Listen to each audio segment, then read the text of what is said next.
the next set of tutorials is going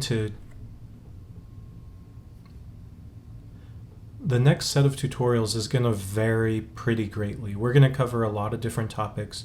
I'm going to try to consolidate as many as I possibly can. And when I'm doing something in the tutorial that we've covered already, I'm going to fast forward through that, right? So you'll still be able to watch me do it, but I'm not going to sit there and step-by-step explain what I'm doing. I'm going to speed things up so we can get more content. Okay, to start this tutorial, we're going to look at patterns again in a bit more detail because I want to show you guys how you can A, create your own patterns, and B, edit existing patterns. Because say there's a field of dots and the only pattern existing is black dots, but you want to make them green or red or pink or purple or whatever color you want to make them. I'm going to show you how to do that, and then also how to create a pattern from scratch. It's super easy. So let's get started.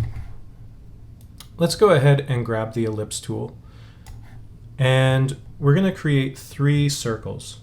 So I'm just going to hold down Shift and Option, grab and draw a circle. And then I'm going to grab the selection tool, hold down Option, click and drag so I can create an additional copy. And I want these to be overlapping. And then I'm going to select both of these objects and hold down Option, click and drag, and I want to make sure they're aligned and overlapping as well, right? We want all 4 of these to overlap. And with these 2, I'm going to adjust the order a little bit so that they overlap in a circle. All right. So this one's overlapped by this one, which is overlapped by this one, which is overlapped by this one. All right, so now let's go ahead and change the color of these 4 to 4 colors of your choice. I'm going to go with the standard cyan, yellow, magenta. Oops, didn't have that selected.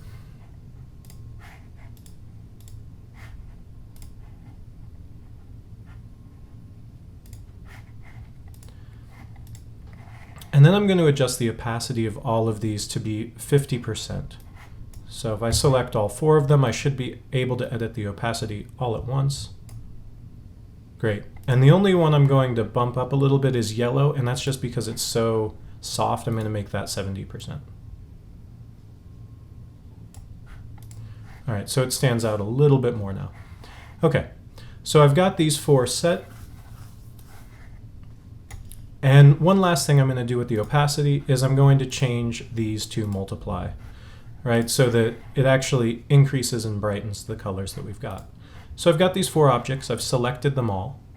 And then all I need to do is go up to Object at the top of the screen and go down to Pattern and click Make. This is going to open up a couple windows. One says a new pattern has been added to the swatches, right? Okay, that's great. Now I should have one tile here in the middle, and all of these other tiles around it are 50% opaque, and that's just showing me what the pattern is going to look like as it's spread across the whole thing. So I'm going to pull this over here just so I can zoom in a bit so you can see this better, right?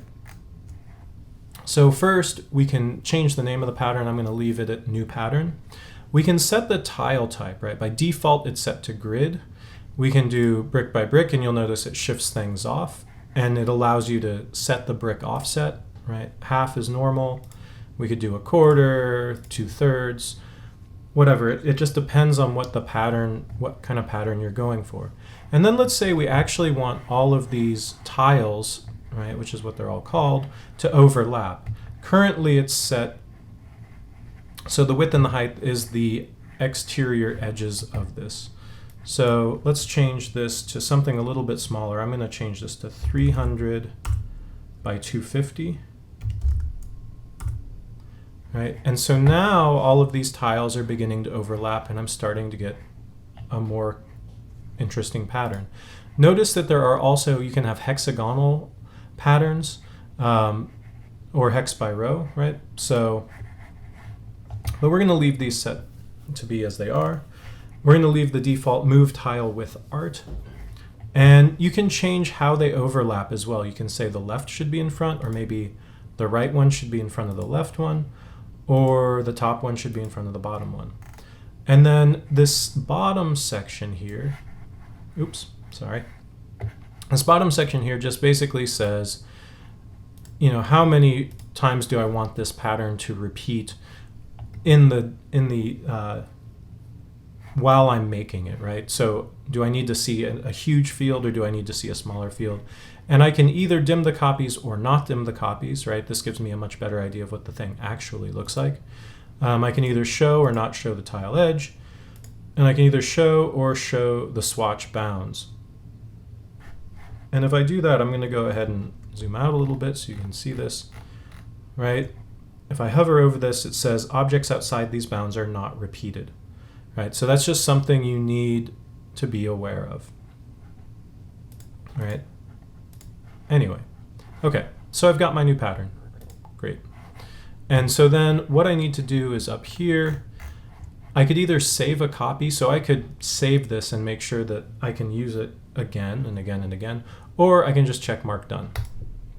Now when I've check mark done, everything disappears because I haven't actually applied this pattern to an object yet. So if I go ahead and maybe, let's say I create a, I don't know, a star. I'm just going to click and drag, I'm going to get a star. By the way, I don't think I've actually ever talked about the star tool yet, but while you're clicking and dragging before you release the mouse, if you hit the up and down arrows, you can actually add or subtract points on the star. That's just a nice little thing. So I'm going to make a huge star, and I'm going to use my selection tool. I'm going to pull it up and center it here. And then I'm going to come in here, and now it's hard to see, but there's this new pattern here right at the end. And so if I select that, now I have this star that's full of this pattern. And notice that the pattern does maintain its transparency, right? Because I made each of these elements transparent, they are all transparent, they overlap each other, and they actually are all in multiply mode. All of those settings remain. So we've made our own custom pattern. That's amazing. I'm going to go ahead and delete my star right now. And I'm going to delete these guys as well. Right? That does not mean that I still don't have the option of adding this pattern. So instead of doing this new pattern, I'm going to select red first, and then I'm going to grab a rectangle, and I'm going to pull this out. And now that I've done this, I'm going to go ahead and open the pattern library. So I'm going to come over here, pattern libraries, and I'm just going to go with basic graphics dots. All right, so I've opened that, but because I'm zoomed in, I can't see it. Here we go. Let me pull this up more towards the center of the screen. And again, to make these thumbnails larger, I'm going to click on large thumbnail so I can see what I'm doing.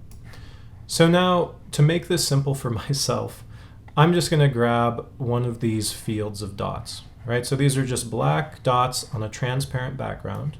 In order to edit this pattern, once I've applied this pattern to an object, I can go to Object, Pattern, and Edit Pattern. And once I do that, I could change things, like I could change this to row by row. You can see how that shifts things over when you're at this larger view, right? I'm just going to leave it set to the default grid. But now that even while I'm in this pattern view, one of the things I can do is I can actually use my selection tool. Oops, and I'm going to zoom in with the Option key this time so I can just make this larger. And I can select the individual elements that are in here. I can adjust them. They're just normal objects. Anything that I want to do, that I would want to do to any other object in here, I can do here. I can actually draw more stuff in here if I wanted to. In this case, I'm going to change the color of a few of these and maybe scale them up or down or something like that. So I'm going to grab this guy. I'm going to make him yellow. Maybe I'll make this one green.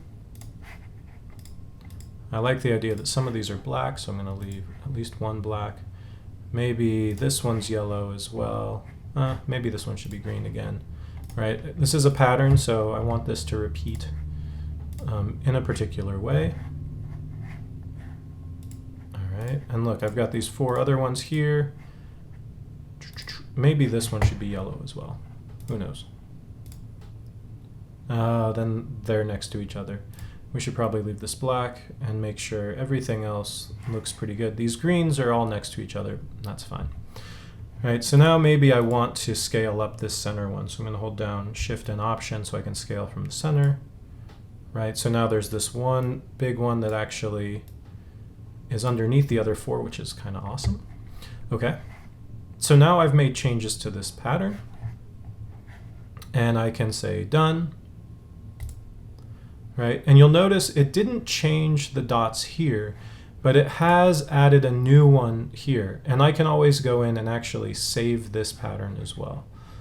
Right, okay, so I'm gonna zoom out a little bit because I'm zoomed way in.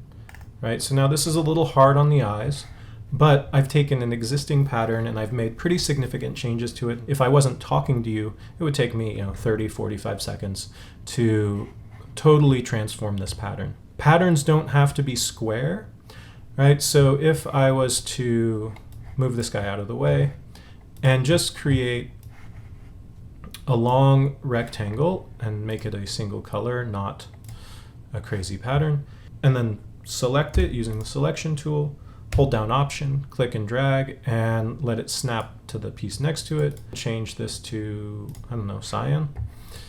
And then select these two objects. One thing is that you might forget is if you only have one object selected and you're intending to select both of them and you go to Pattern, Make, right, you're just going to get blue is all that's going to happen, right? It's just going to be these rows of blue. That's not what we want.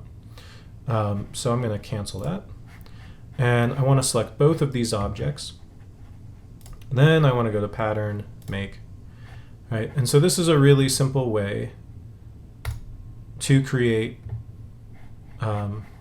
lines. Now I also have strokes on these lines, so while I'm still in this mode, before I get this crazy grid on here, I'm going to turn the stroke off. All right, and then I just want to make sure it looks like the height is 506. Maybe I should make this 504. Right, because there was a little gap between the different lines. I don't know if you could see that on your screens, but there was a tiny little line because it had made the tile as big as the object with the stroke applied to it. I can hit done, and now I could maybe draw an ellipse or a rounded rectangle, whatever it was I just grabbed, and I can apply this pattern to it. Now I have a striped pattern. One last thing you can do with the pattern tool is you can also always edit patterns by double clicking on their swatch in the swatch panel. And now that I'm in here editing this, I can also click on the pattern tile tool, which is right up here. And this actually allows me to change the size and the scale of this tile, right? So I don't have to do it in here with the values. I can actually move the center of this thing, right? I could make this shorter so it actually overlaps the previous tile some, or that there's a gap in here. So there's plenty of ways I can manipulate this. And one other way I want to show you is just if we go to hex by column, right, you'll see how this changes things and that I can actually adjust the scale of this, pretty dramatically as well. So depending on what you're drawing and what type of pattern you want, there's several different options available to you.